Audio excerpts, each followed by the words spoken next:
Good morning for people in Western Canada and good afternoon for our colleagues Eastern Canada. So thank you very much for joining the session called Family Violence and Cultural Safety. Why it is important? We all know that people come into a country, a new country, obviously they go through a process of settlement.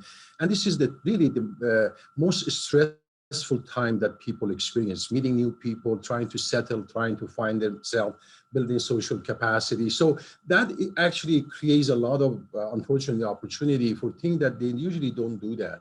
And conflict in the family, changes in the teenagers' behavior, the power struggle in the family. So all that, unfortunately, result in some sort of discomfort with the family that leads to a family violence that we are dealing with that. My name is Fariborz Birjandian. I'm the CEO with Calgary Catholic Immigration Society. And what we do at CCIS with 300 staff, we have about 1,600 volunteers. We actually have kind of a superstore of services, 90 programs, 65 languages, and 15 locations in Calgary and Southern Alberta.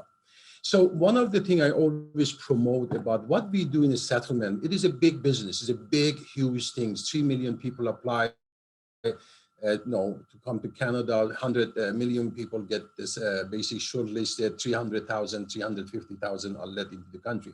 So it is extremely complex and important business for Canada, for current Canada, and also for the future of Canada. So we have to do it right. And I always believe that we have a science behind what we do. And when I look at the simple definition of science, is a knowledge about the world that is based on fact, learned through experience and observation.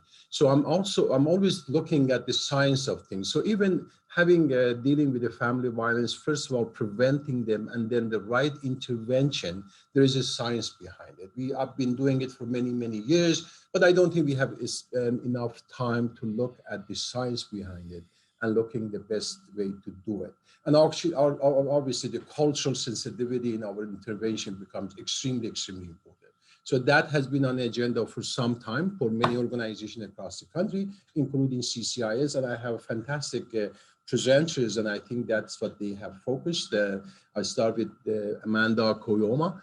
Amanda is a director at Calgary Catholic Immigration Society of Family and Children's Services, and she's one of those people that she always wants to dig into things to understand why it is happening. And I think that is really helping the agency and the kind of intervention we have to do it right and to follow the science.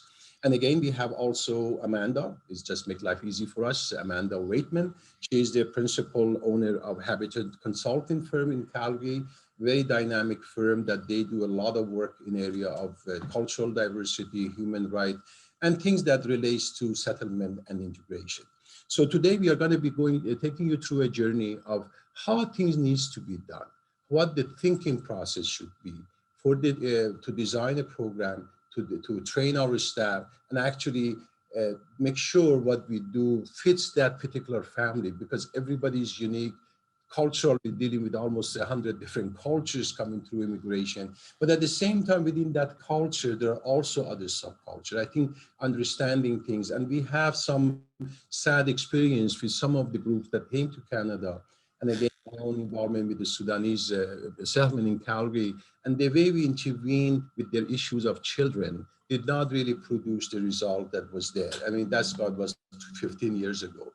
So I think as we are getting better, learning more, and looking at research, evidence, and listening to the clients, and I think now across the country, I know it's not only unique to Calgary and CCIS, across the country, we have gone better aware of the proper. One of the jobs we had to really convince the government to adapt to new system, new way of thinking, new way of approaching it. Yes, the laws are there, we have to obey the law, but how can we implement it to make sure that we don't cause more problem where we are intervening in a family dynamic?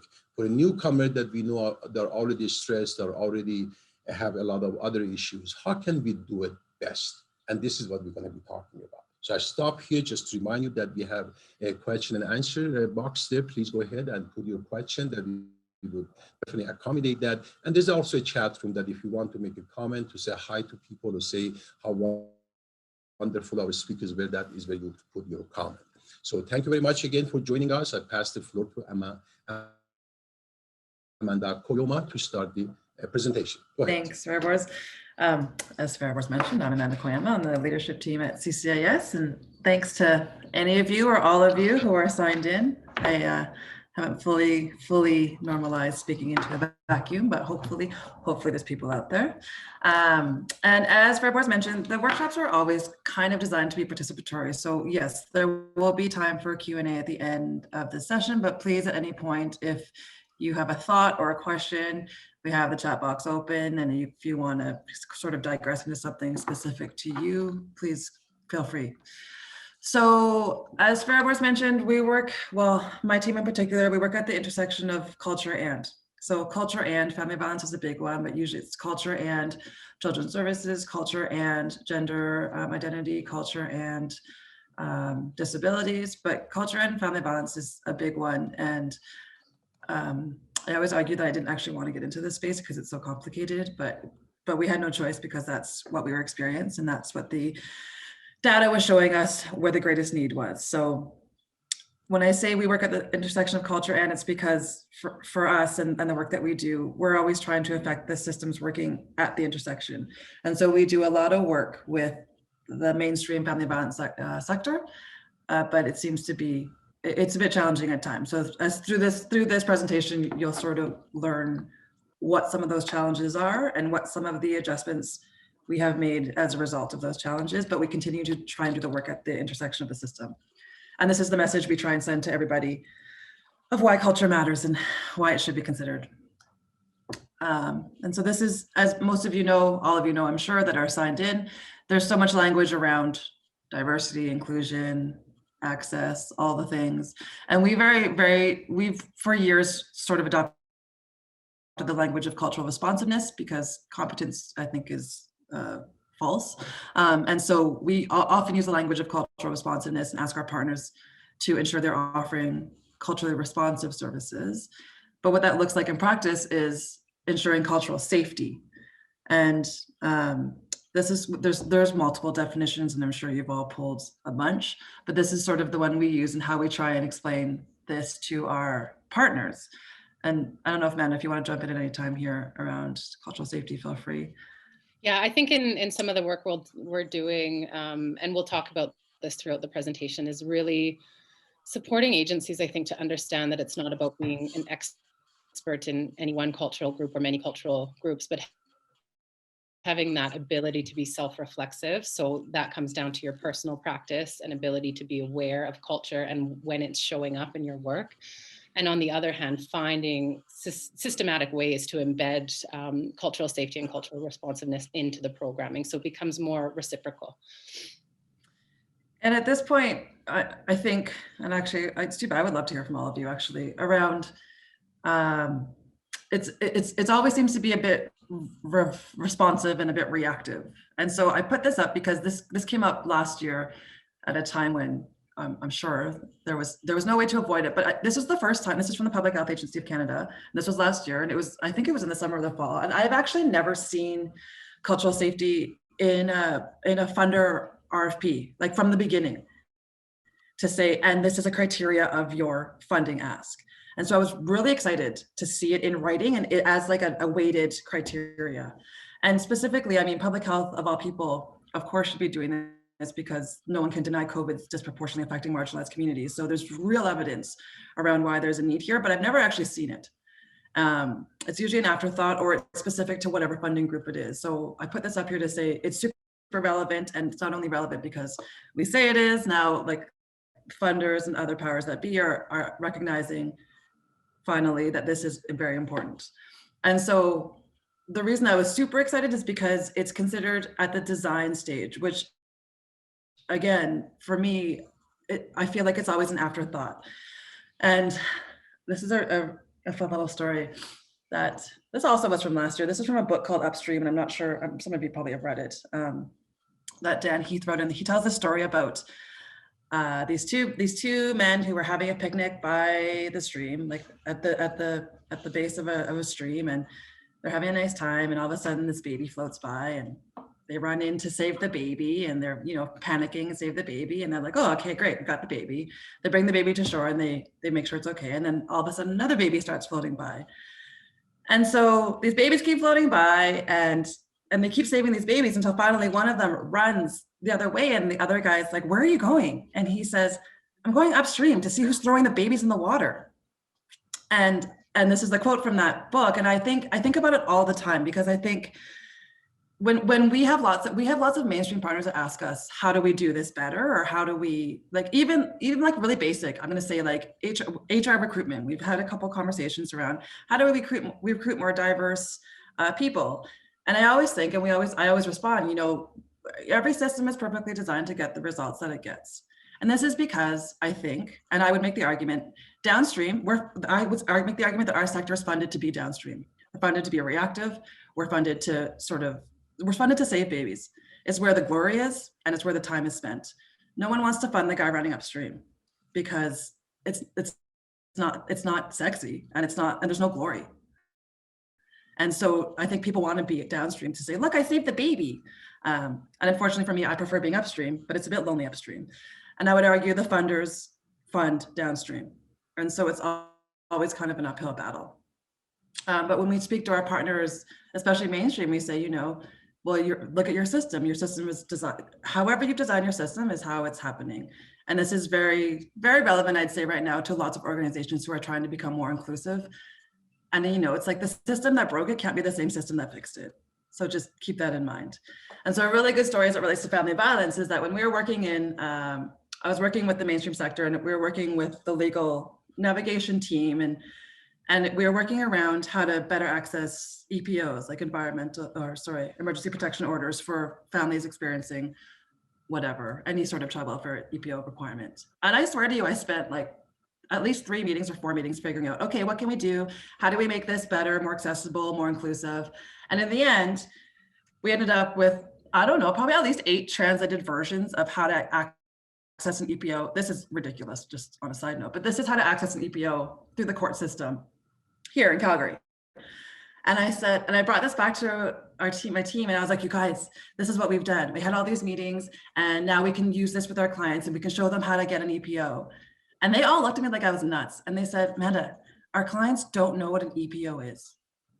And I thought, yeah, like that's the problem. No one asked. I spent a ton of time on this, and I thought, okay, so we have to go back a couple steps. And this is what we talk about. We talk about cultural safety in design. So at the very basic, you have to think about a number of things. And this is our cultural thinking framework. And this is the heart of everything we do. And these are the questions at the heart of everything we ask. And so we always come back to these questions. And my team in particular is conditioned to step up and ask these questions whenever there is work being done with the clients that we serve for newcomers. And so we always come back here, and this is how we approach cultural safety and cultural responsiveness in the work that we do. And the foundation of the cultural thinking framework came from this program, the Coworkers Program, which is also where the family violence work has come from. And it's a program that works with children's services, so our child welfare team here in Calgary and area. It was nominated as a PTP promising practice a couple years ago.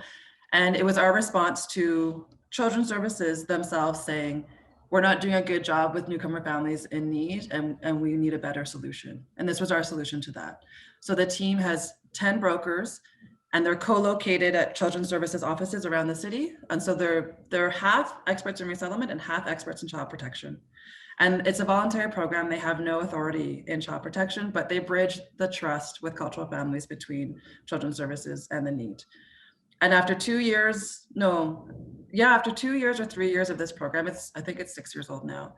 The data was so clear that over half of the cases that we were getting were family violence related. And so initially we added 1 family violence broker. We got an additional position of 1 male. First, we recognized we needed a male family violence broker, just based on the type of families that we work with, who we needed to be effective. We added a male family violence worker, and Amanda will talk about the impacts of that. And then just last year, we added an additional female family violence worker, most importantly, because there's another good story about this, but we were deliberately working with men, immigrant men, experiencing family violence and perpetuating family violence. But there was a couple of stories about where the men were getting support and advice and education, but that women didn't know what kind of education they were receiving. And so we realized we needed concurrent information being shared with the family, because we take a whole family approach, a holistic approach to the family. And just a side note, we only work with parents, so families with children, because of the children's services relationship. And a really specific example is that there was a man who we were working with, and we have sessions with him, and then he went to group, and they taught him strategies to manage when his anger. And one of them was to walk away. And so when he went back with his family and things escalated, things got heated, and he stopped and walked away. And his wife lost her mind. Like, she flipped out and actually like attacked him because she didn't understand what he was doing. And he was trying to implement his strategies, but no one told her that he had learned these strategies. So she was so confused. And so now our direction is really deliberately to have a male family violence broker and a female family violence broker. One, because we need to use the tool that is the most effective with the family. So whether that is a male or a female. And two, because we need to make sure they're getting the same information. And so it's more effective in that way. And so we'll get back to this, but at this moment, there's 2 family violence brokers on the team. So Amanda, I can turn it over to you here. Okay, so this data just shows the growth of the program over the last 4 years. So the numbers you're seeing is how many cases. So this is actually how many families were supported. And so a family is typically mother, father, and a number of children. Again, these are all families with children. So 2017, 2018 is when there was just the male broker. So 2019, we see a huge growth in cases by the addition of the second broker. So there was concurrent work happening. And then 2020, which was this year, again, we saw, I think this was almost a 30% increase again from the year previous. So, as many of you, I'm sure know, family violence is a major concern right now with all the additional stresses, families are facing with the pandemic. So there continues to be huge demand for this program and quite a load of work for these 2 brokers who continue to work concurrently with the cultural brokers as well, who are working with children's services. So it's a real wraparound approach. Yeah. Amanda, do you want to speak to this? No, we both can, but this is just before you can speak to it, but this is a result. So when we first started doing the work of family violence, I always feel the need to say I didn't actually want to work in the family violence sector because it's so hard, but we had to do it. But we recognize that we are not the experts, and we're not the experts in family violence, and we don't want to be. We're the experts in resettlement. And so we partnered with one of our local shelters here, the Calgary Women's Emergency Shelter, and we actually got a funded mentorship grant from Status of Women to learn, to mentor. Actually, it's actually a co-mentorship. So we were learning from the experts in family violence, and they were learning from us around being more culturally responsive. That's actually literally why we use the term family violence as opposed to domestic violence, because 1, it's the language they use, and 2, it encompasses, because we only work with families with children. I often feel that domestic violence implies intimate partner violence. And so we wanted to make sure we were encapsulating everything. And as a result of pretty intensive work within the sector, and we still do work within the mainstream sector, these are some very specific barriers that we have found as a challenge in that sector, having to adjust to the needs of our clients. And I say this, I feel like all the time, but now I feel like I need to say it over and over again. The family violence sector, it's complicated. It's so hard to do, and there's just so many competing priorities. But I honestly think one of the biggest challenges of the sector is that the sector is based on individualist Western feminist values, which I can get behind personally, but it does not work for our clients. And it is such a hard shift from there that there's been alternative solutions as a result of that. So, but I'll let you manage to speak to the.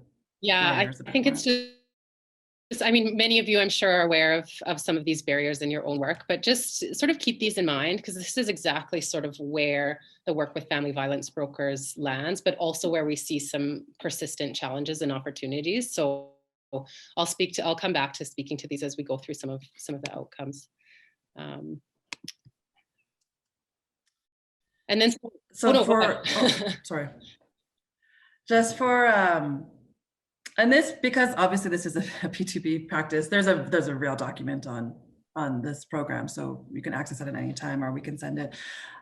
So what the brokers do first and foremost, we formalize what their work a little bit, because they have 3, we wanted to make sure the information was consistent. So they have 3 very clear sessions. They they have with clients who are experiencing family violence.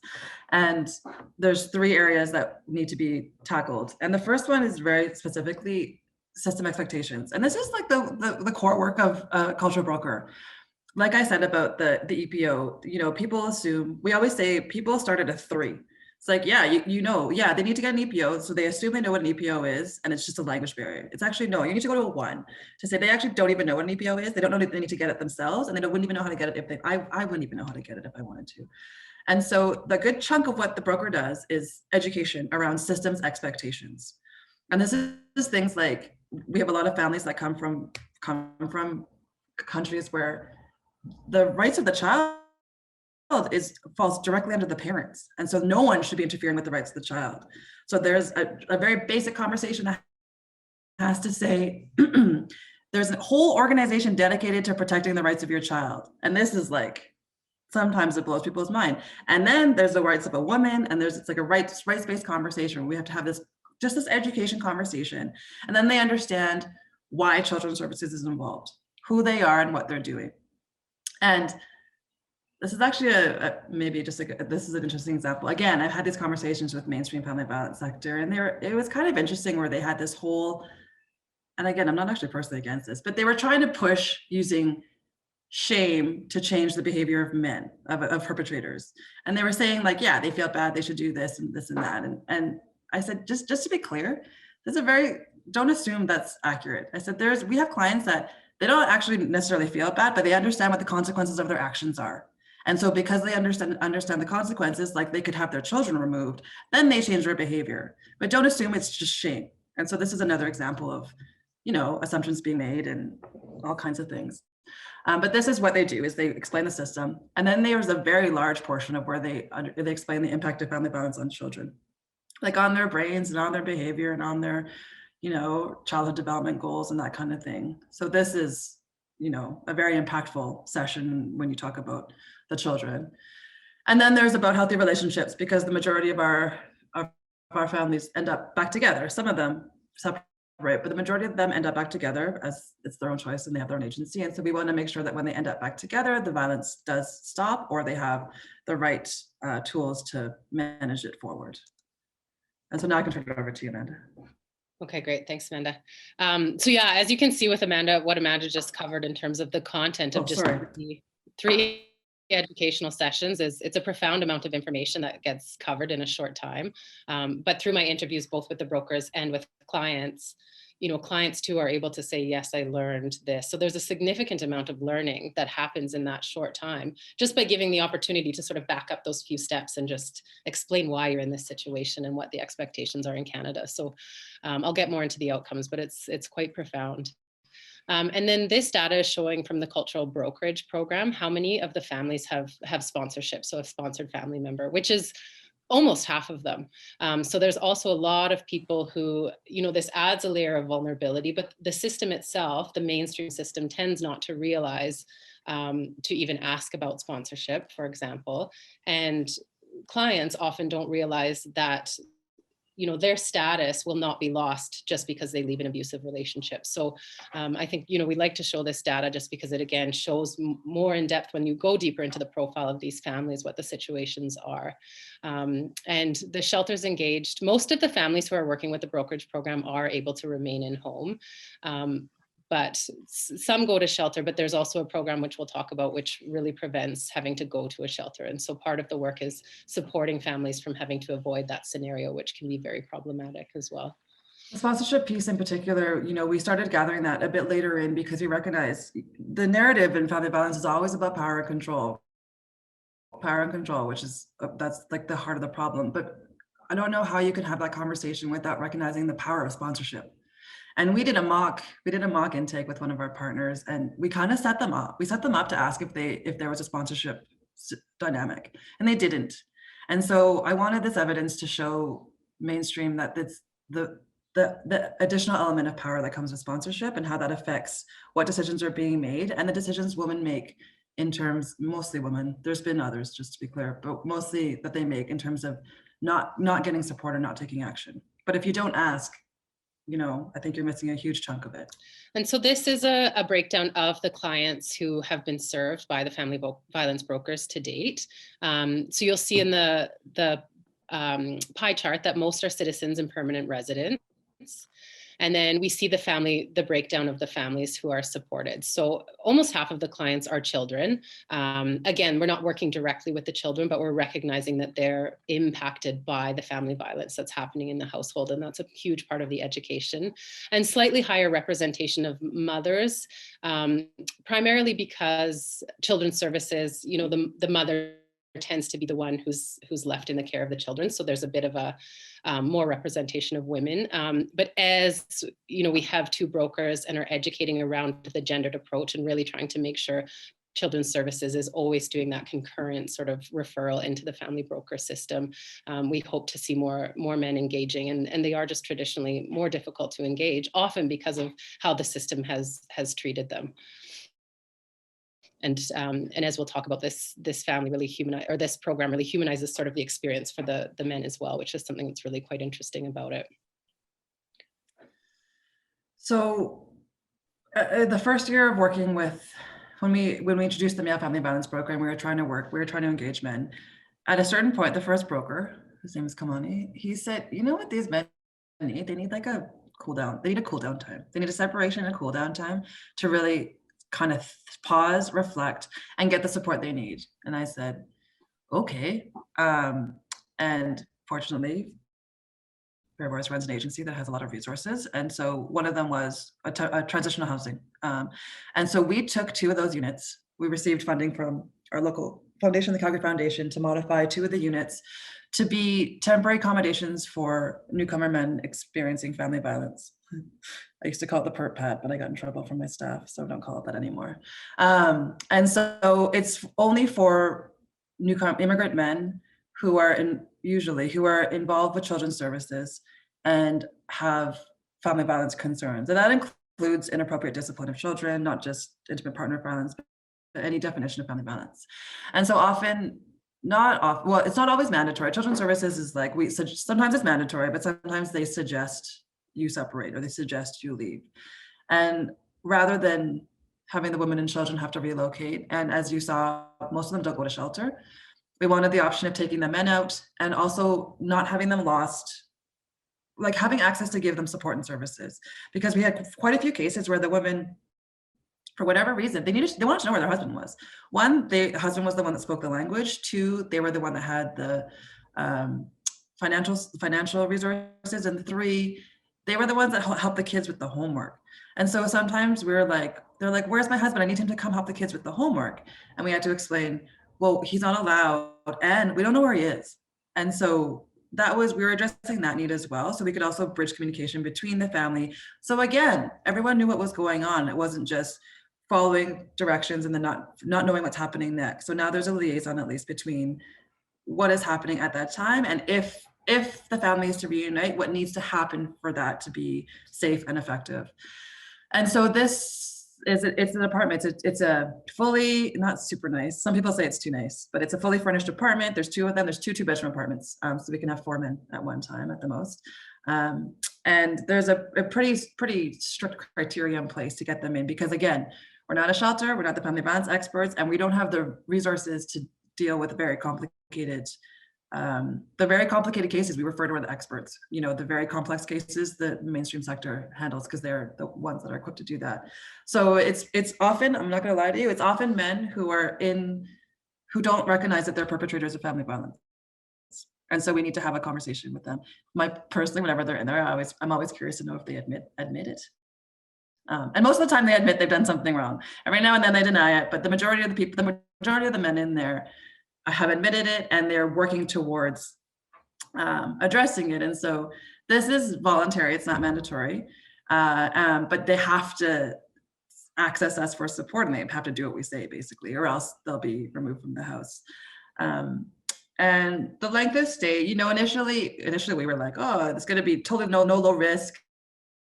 Length of stay was up to 4 weeks, but we've learned very quickly that initially there was no charges pending, but there's like 80% of them have charges pending because of certain laws that you have to have police called in certain situations. And the time between a charge and a court date is longer than 4 weeks. And so we've had to extend the time as a result of that because they need to somewhere to stay.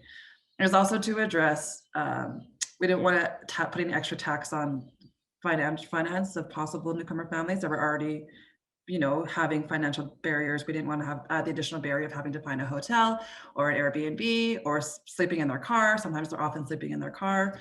And then of course there's the community shame that some people don't want to face. They don't want to go to their friends or family or faith group to say, hey, can I stay here because the government came to my door and told me I had to leave my house? And so we were trying to address all those things in providing these accommodations. So this data again shows just the amount of men who've been supported through the apartment in the last couple of years since it was established. Unfortunately, in 2020, there were only 3 clients because for most of the year, we weren't able to open the apartment due to health restrictions.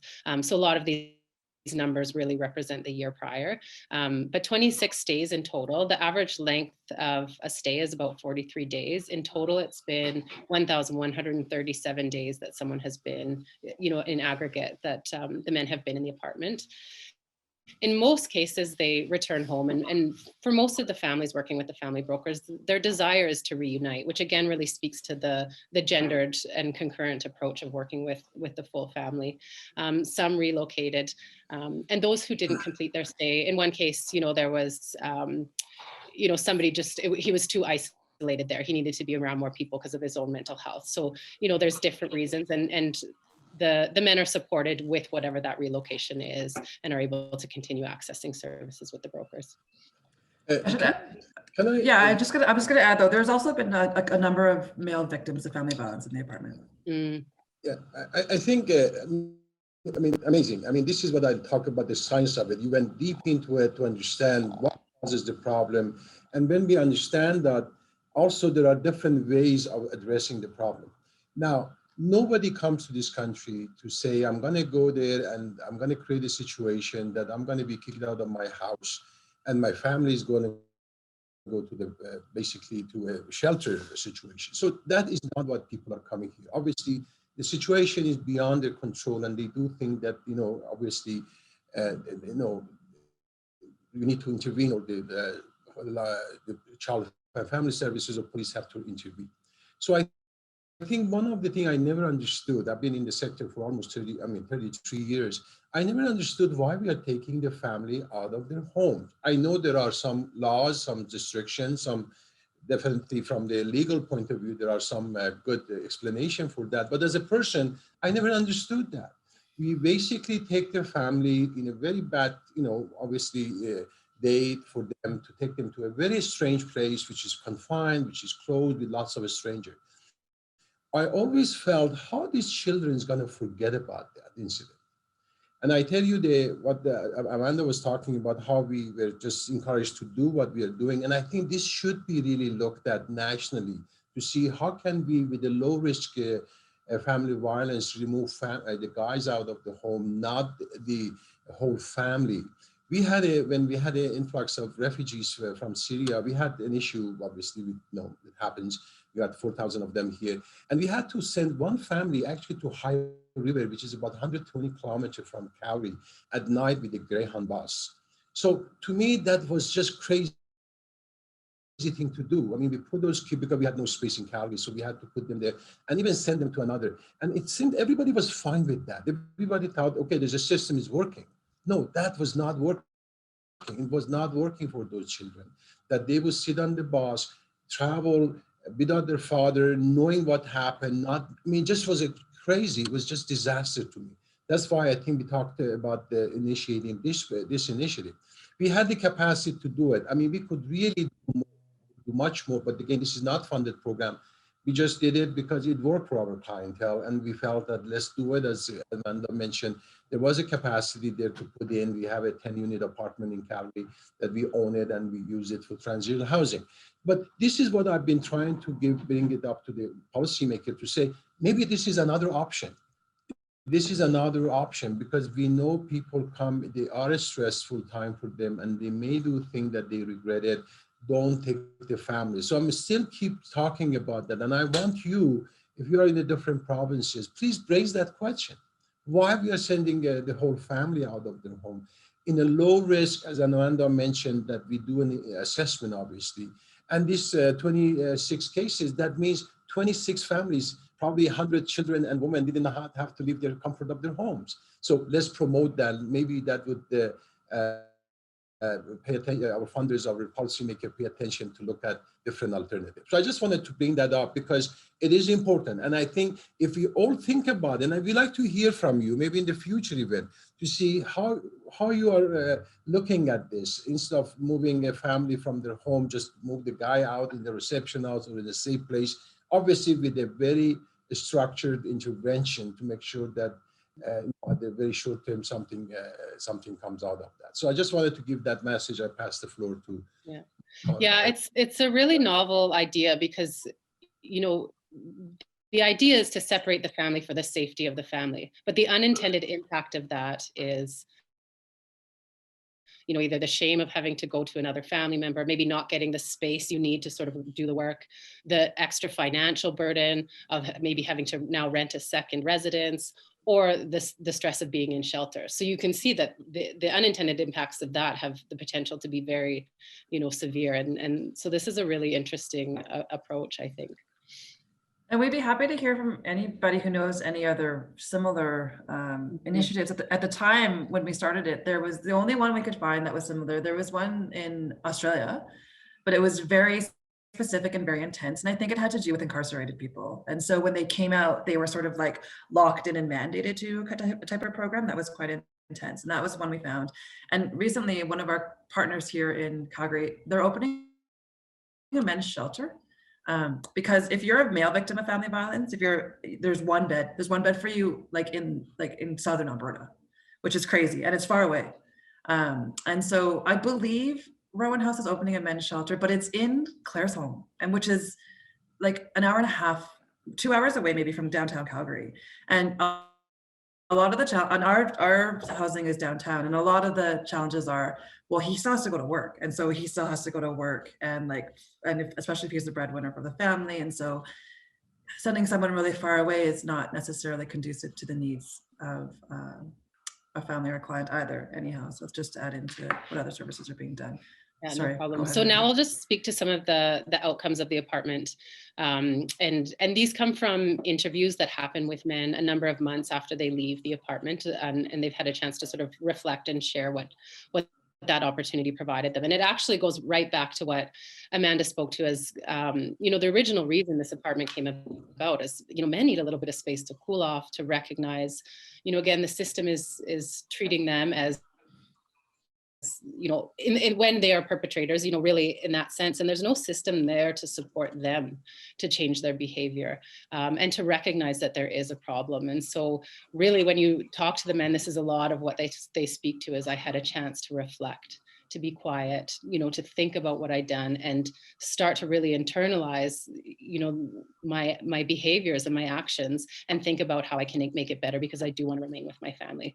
So again, it really creates the space for them to sort of be an agent in the whole thing and have an opportunity to change along with the rest of their family.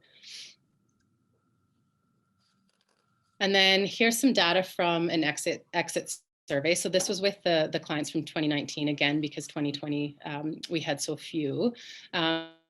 So some of what happens is that they're connected to services. So they're, you know, through this short time that they're working with the broker, you know, the broker's working with them to understand their situation, understand the underlying needs. So first, providing a bit of that education to understand, you know, what is family violence and what are the behaviors that are of concern in this situation, and then connecting them to the services they need to be connected to for that ongoing help or addressing any underlying needs that they might have. So as you can see, the outcomes are quite strong. And again, considering this is, you know, relatively short stay and only a few sessions working with a broker. And again, so after 6 months, during a follow-up, you know, interview participants were asked if violence had decreased in their home. And most say yes. It's not that conflict is gone, but it's not escalating in the same sense.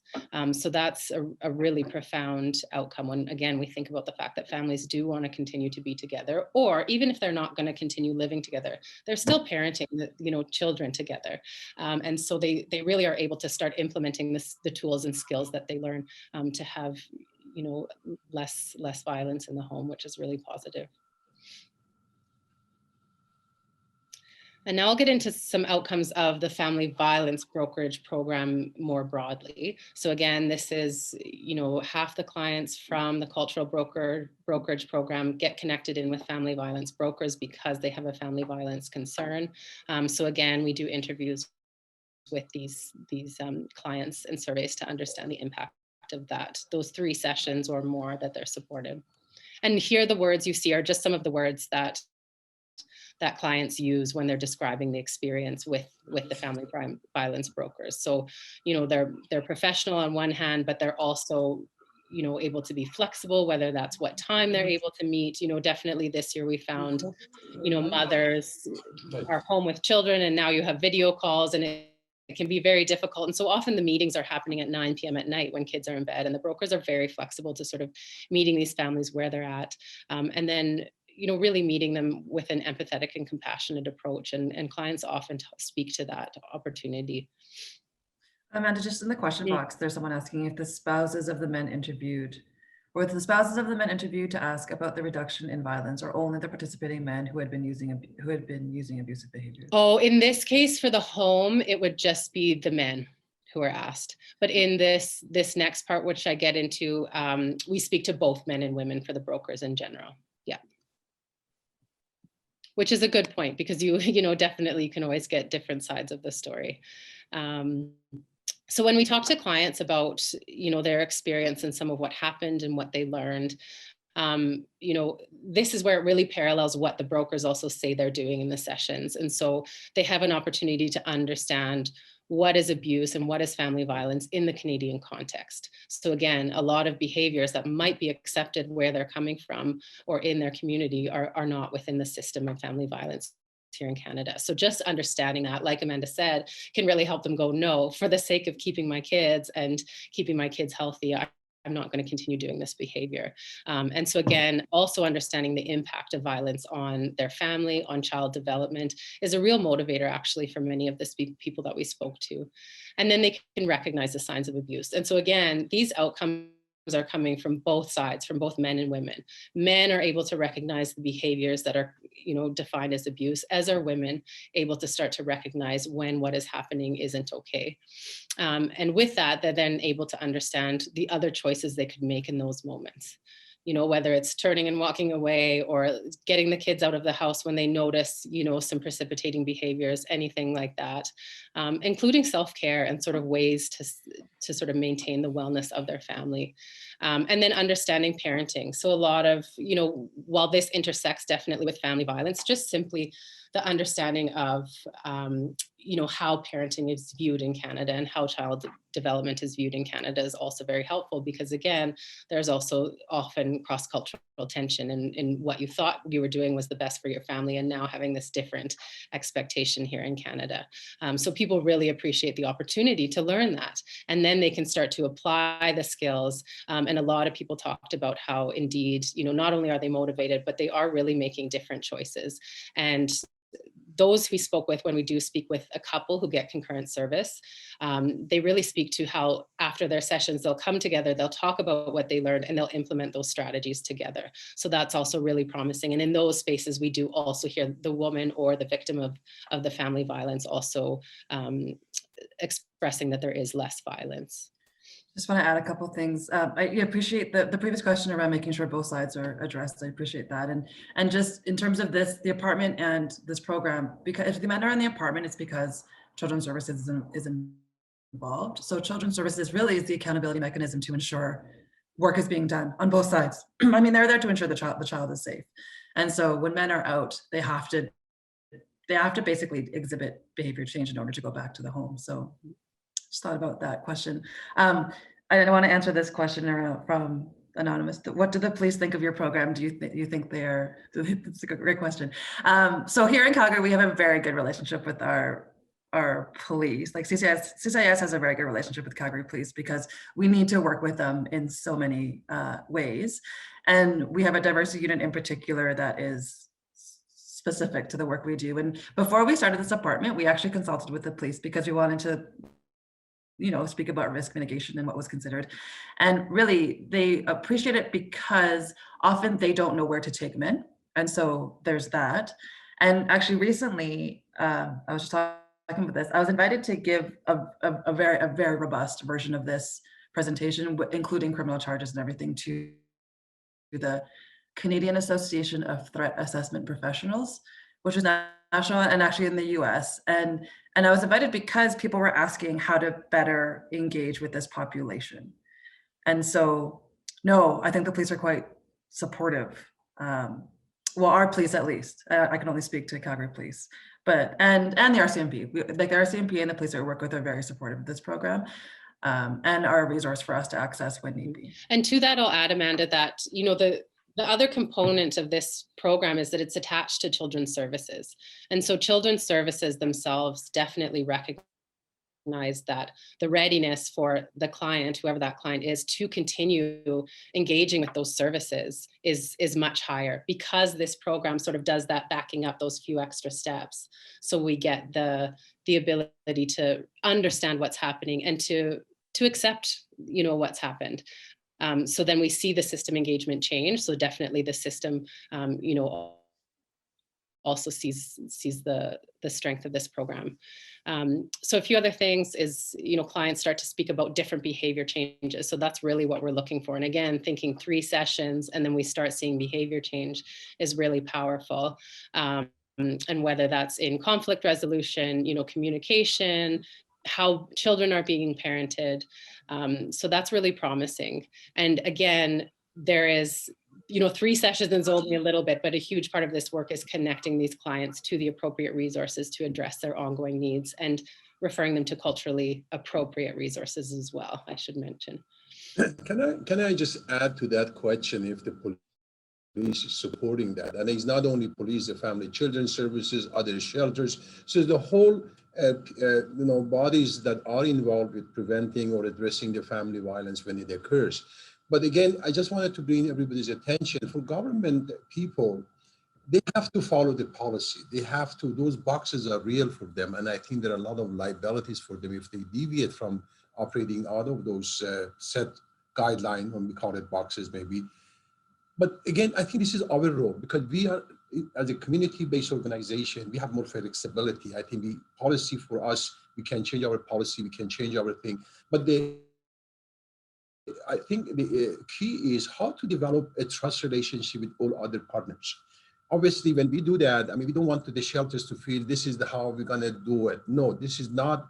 This is going to be a small portion of those people that they are experiencing family violence could qualify or could benefit from this program. We're not, as Amanda's mentioned a number of times, we're not the expert, they are the expert, but we are looking at the clientele that we serve, and we try to become more innovative and creative.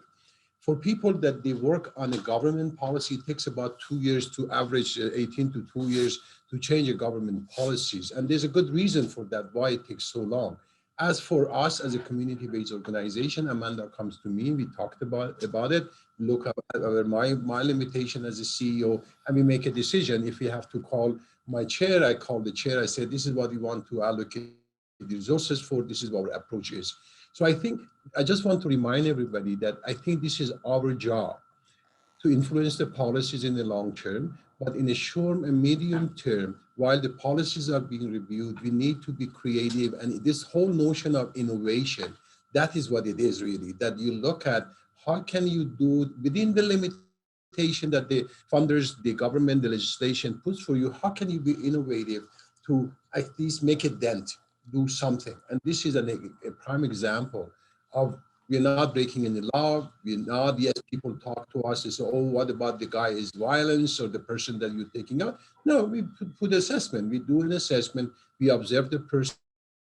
We look at the background. So we take all the precautions that we need to take. However, we take in some risk, some calculated risk. So we cannot get involved with this kind of intervention with no risk. So I'm really encouraging your organization to think about that, but waiting for the family and children services workers that they to do it different is going to be unacceptable. I mean, it's not going to happen because they have to live with those policies and those procedures that are given to them. So I just wanted to bring that. That is our role, and I hope you take it back to your management team and have a conversation on that. Thank you.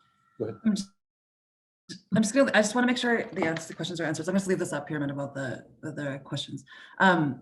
These are good questions. So there's one, Frank, no, not really. Like, it's so relationship based. I don't know if you mean online learning. We're doing sometimes we're doing virtual sessions, but we're also still meeting clients in person with all protocols in place. And we follow the guidelines of children's services as well. But because the work is so relationship based, the transition to online, we haven't really looked at it that closely.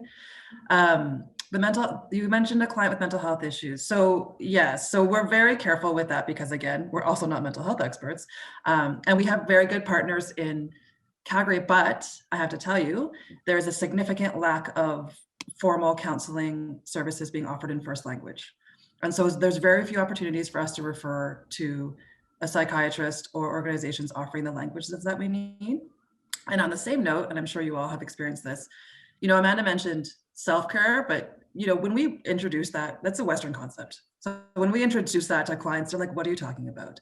And we have the same kind of challenge with formal psychological services. So we do work with them, but again, we're working at the intersection of culture and that. And as a result of that, actually, in this program in particular, again, Fariborz with his capacity-driven organization, we started a formal fee-for-service interpretation and translation service because we could not offer all of the languages needed. And I'm also always on a soapbox saying, you're not offering culturally responsive services.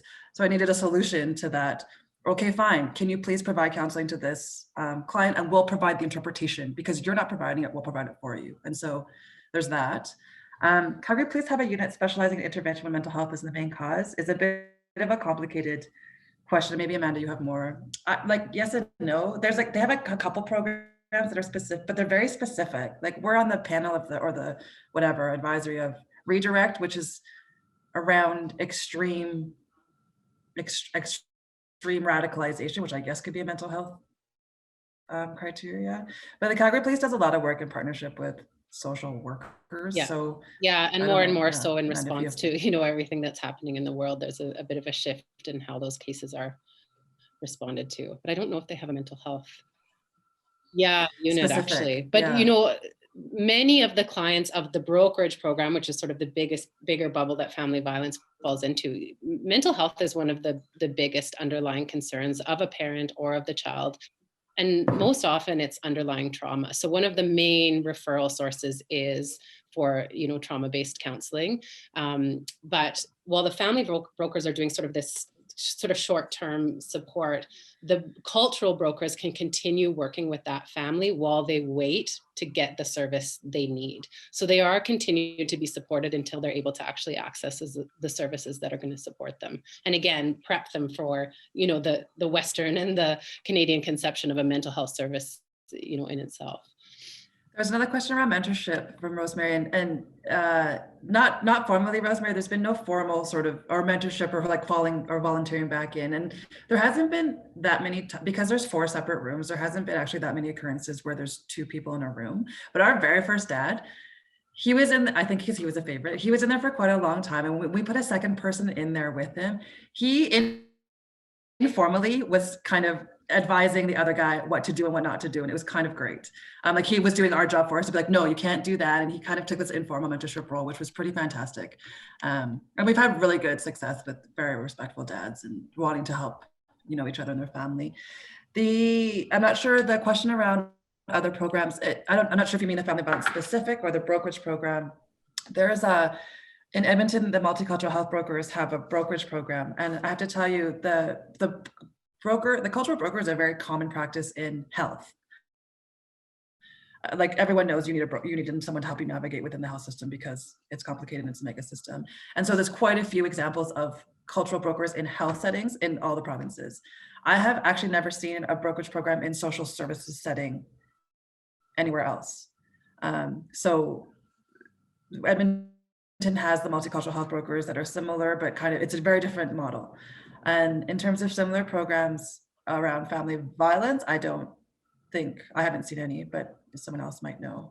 I think that program was highlighted in 2018, and I know, again, that's a government has to put the investment. I know Saskatchewan and I think Saskatchewan in particular, they actually took the idea because that program that Amanda is talking about was identified as one of the desirable practices. So they were working with the province to see if they could put investment in the same direction that already the government has put.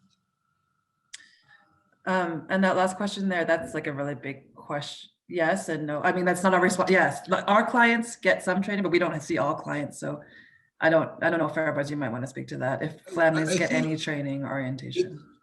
I think it depends on the criteria for the refugees that are very captive to us. Yes, we do in detail talk about them, and actually we have, and that's where the police comes in. They come and they meet with them and they talk about it. Yes, there is a lot of discussion that, but you have to recognize there's so much learning that they have to do. And yes, they get the information. We talk about the women's right. We talk about the individual right in Canada in detail, and I'm sure all the app providers across the country, they do that. But again, we also do a refresher, just called enhancement orientation, that we go back to their home after a few months, funded by IRCC to do that. And I'm sure a lot of you know about those programs. But again, as I said, it is not about, if something goes wrong with the settlement plan. That's what I think Amanda mentioned, that they actually connect them back, because if they have a settlement plan in their mind or in written format, it doesn't work, then everything happens. All the bad things happen. That's why I think when they are intervening with the situation referred by family social services or others, but we also look at what went wrong with the settlement process. What did it go wrong? And then we try to reassess that and try to help them to develop a new settlement plan. I mean, I call it settlement plan, how to move forward, how to move from this situation to a better situation. And it usually works, because I think got a lot of willing partners, but they are desperate. There is no social capital. They don't have extended family here. Everything is on their own.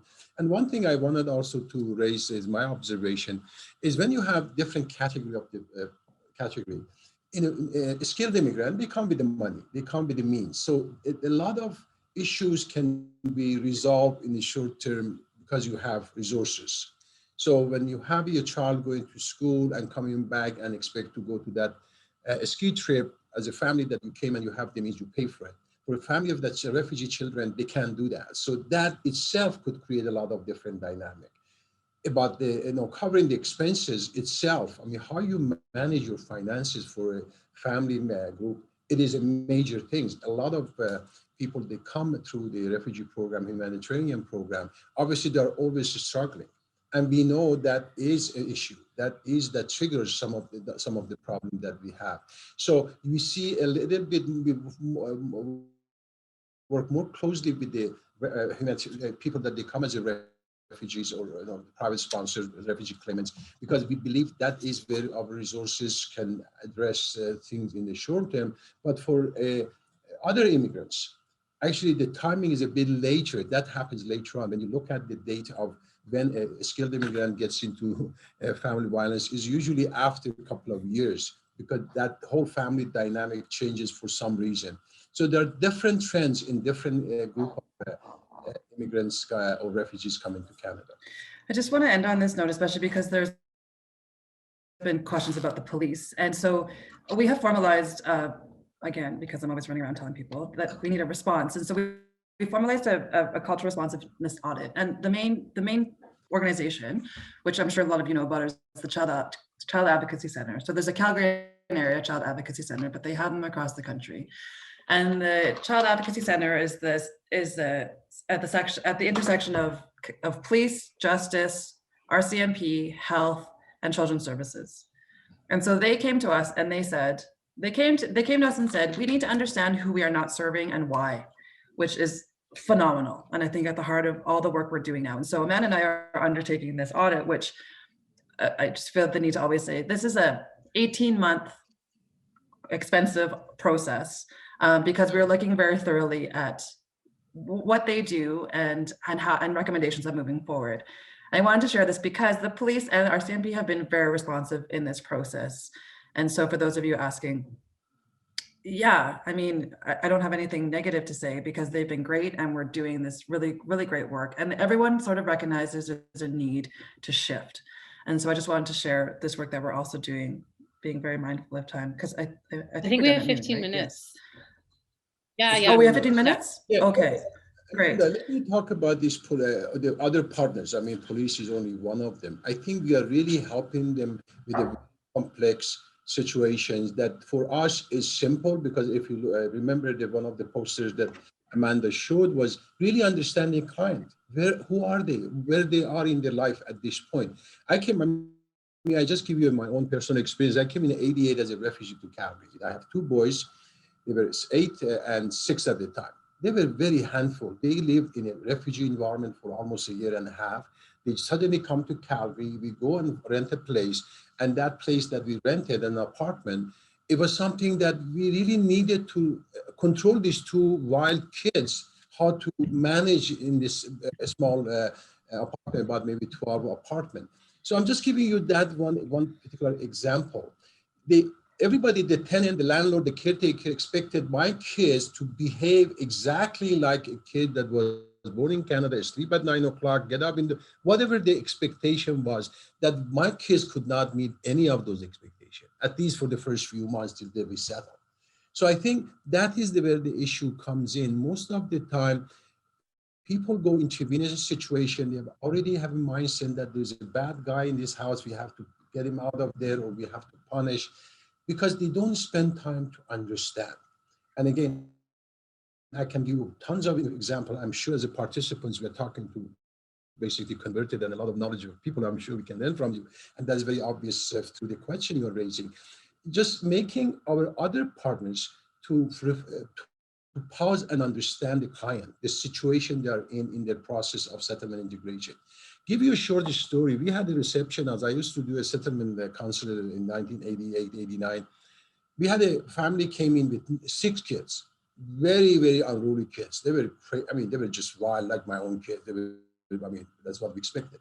So there were questions raised, and actually the caretaker of the receptionist warned the family of the father to say, listen, you have to control your kids. That's not how it's going to work. They are all over. They are just causing a lot of problem. So the next day we went there, and we didn't see any kids in the building. They were not there. They were nowhere to be found. And I got suspicious. What happened to these kids?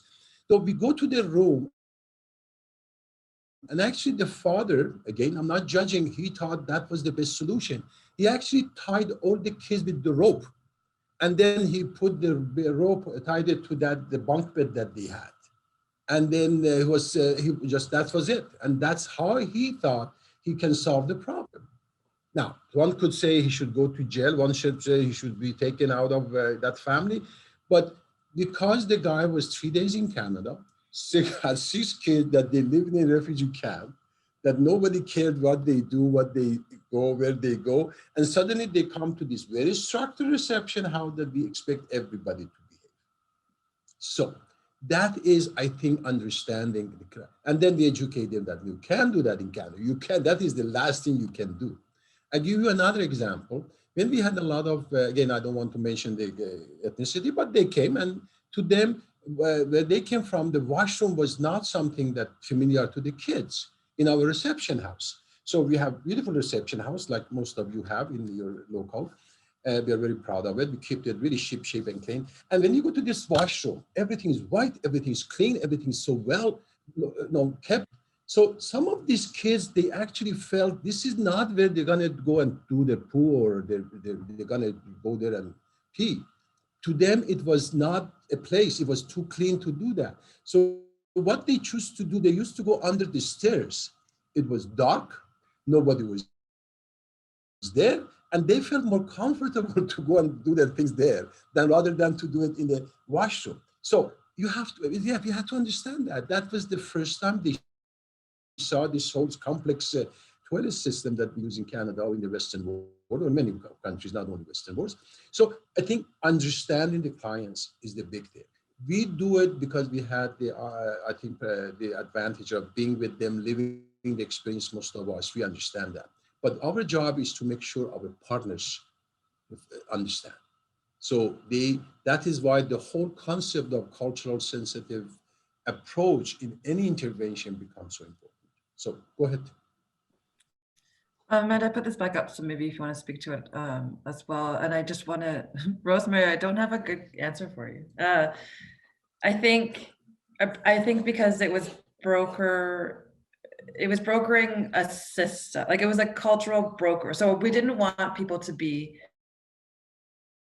and the cultural brokers, they have to specialize in culture, not specifically their like one culture, but culture in general. And so I actually don't have a good answer for that. I think my mother was a real estate broker, so maybe that had something to do with it. I don't know. But Amanda, too, it speaks to me, for me, it speaks to the fact that the brokers actually work in two directions. They're interpreting two ways, from the client to the system and from the system to the client. So they're like a bridge. And so while we're talking a lot about their work with the client, they do it back the other direction too. Yeah, half the job of a broker is to support the newcomer family that is intersecting with the system, and the other half of the broker is to support children's services in becoming more culturally responsive. So there's accountability on the client and there's accountability on the system, which is why it's so effective. And honestly, it's so effective because our funder, they're our funder for sure. But it's not a traditional top-down model. It's very horizontal because they're so fantastic, and we've co-designed the program, and we still co-manage it to this day. Yeah, thanks, Rosemary. Amanda, yeah, so I'll speak to just some of sort of the overall strengths, which we've touched on throughout the discussion today. But one is this gender-based approach. So it's a much more holistic sort of approach to the whole family and shared education and knowledge. And again, it's not putting men and women together, very rarely actually, but in some cases the brokers will have the man and woman together, but typically it's something happening concurrently. So it's really addressing their individual process, readiness, level of knowledge, story, history. So that again speaks to this very individualized approach that they take. And when appropriate, they may do counseling as a couple, but that would be more uncommon. It's a very culturally responsive service. So that's everything from, taking the time to understand their immigration journey, to understand their cultural interpretation of what's going on and respecting, sort of that balance between how do we navigate, the expectations here and these values that you hear and you've been taught are the way to parent or the way to be part of a family. And so they're really balancing kind of compassion and assertiveness. So like, yes, here's kind of what you have to do, but at the same time, really taking time to understand, and clients recognize that and they experience that, as well as being able to provide the service in first language as required. And then they're always collaborating with the brokers who are offering a more sort of long-term service with these families and connecting them back in with children's services. So you have sort of these three actors all working together, communicating and collaborating for the best outcome of the family. And again, I think it's important to remember that this is a voluntary program. And almost everyone who's tapped into these family violence brokers agree to the service and continue through the length of the service, because they really have an opportunity to engage and be understood. Can I just also add, I think one of the things, I'm sure you're learning, the people on the call, on the workshop, you have a lot learning yourself. I just want to share another experience about a different group, like TFW, Temporary Farm Workers. One of the things that we learned from that group was there were a group of them, a large group, they're coming in one city in Alberta, and after some time they got their PR. They got their PR, which was a good news, everybody was happy, so the family actually joined them.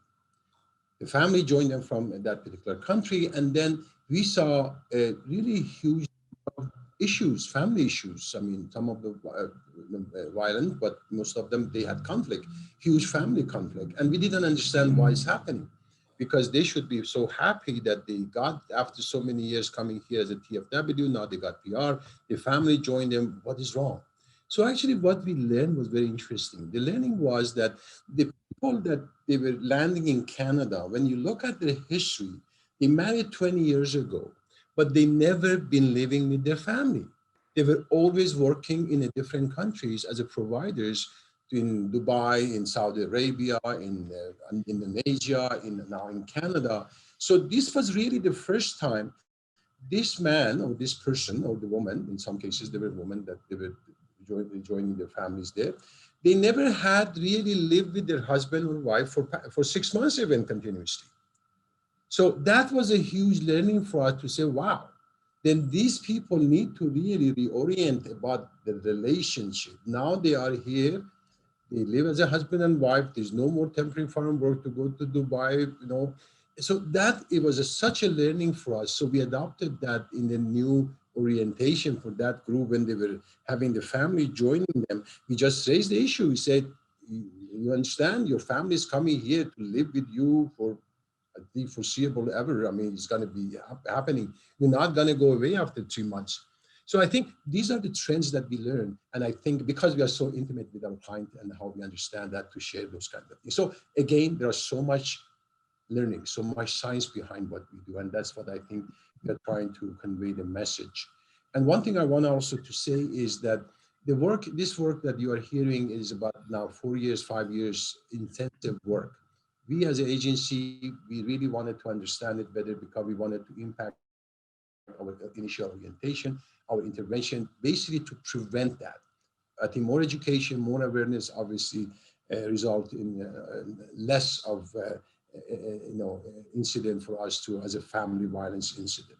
So we are willing. I mean, Amanda, they're available. I mean, they got lots of learning. This is not really doing just 2.5, 9 and 45, 1 hour and 15 minutes is not going to do it. So in case if you have the same thinking process, or if you are seeing the same thing, please contact Amanda, because they can actually help you with the staff training, with a little bit of audit. One of the products they are doing, actually, they are introducing is an audit. They are auditing a lot of organization, mostly mainstream, has been very positive because they want to do it right, but they don't have the experience. They haven't gone through the science of it, and they don't have the format. So they are actually doing an amazing job with some of the very high profile agencies in Calgary because they want to do a better services for immigrants with a very diverse culture. So please contact us, contact Amanda, and get them engaged. I'm sure they're going to be sharing with you if you need staff training or orientation for staff. There's something that we can negotiate. Thank you. So one last thing I just want to say about kind of one of the main opportunities that we see from this program that speaks actually to the cultural responsiveness audit as well, and to the question about, can we do more to educate people early on, is that, while this program is sort of a system intervention, and it is an intervention because these families are already attached to children's services, but at the same time, the program itself is very positive. Outcomes are strong, but it tends to point to wider gaps in the system. One is a lot of the families we talk to say, why didn't I know this? I wish I could have known this sooner. Secondly, the ongoing support needed for these families is often difficult to find because there's a lack of cultural responsive services. And so what we start to see with this is, who's responsible? We tend to responsibilize the client to know, and settlement agencies to give them the information. And part of this audit is shifting a bit of the onus onto the mainstream systems to also adapt. Otherwise, we'll continue getting stuck in this same place. No matter how much information you give someone in the first year from arrival, things like Fariborz was saying can happen many years down the road. And you can only absorb so much information at one time. So definitely for this program to have a wider impact, we need some of that broader systems work to continue to change. And that's what the audit is really about, is helping those mainstream agencies start to recognize the opportunities they have to provide a more culturally responsive service, and sort of share in that responsibility. Yeah, thanks. And thanks, Shivani and Biha. And I just want to mention both the brokerage program and the apartment, the temporary accommodation, there's PTP briefs, promising practices briefs on both of those, if anyone's more interested in reading more. All right, I think we are at the time to just maybe wrap it up. Again, I think it was very rich. I learned again a lot from the question and also from the presentation. I hope you find it useful. I saw about 58 people attending the workshop, which was obviously good. And I want to really take time to thank P2P and Vicky and Sonali, especially for really creating this opportunity for us to talk to each other in this COVID environment. So thank you P2P for a great job that you do and keep connecting us and having us to learn from each other and share stories. And I appreciate also the good comment that came out of some of the questions and some of the very encouraging comment to our presenters. So I'd like to thank everybody on their behalf. And I like also finally Amanda, that I have a pleasure of working with them very closely. And again, please understand the science of settlement integration and follow it. Thank you.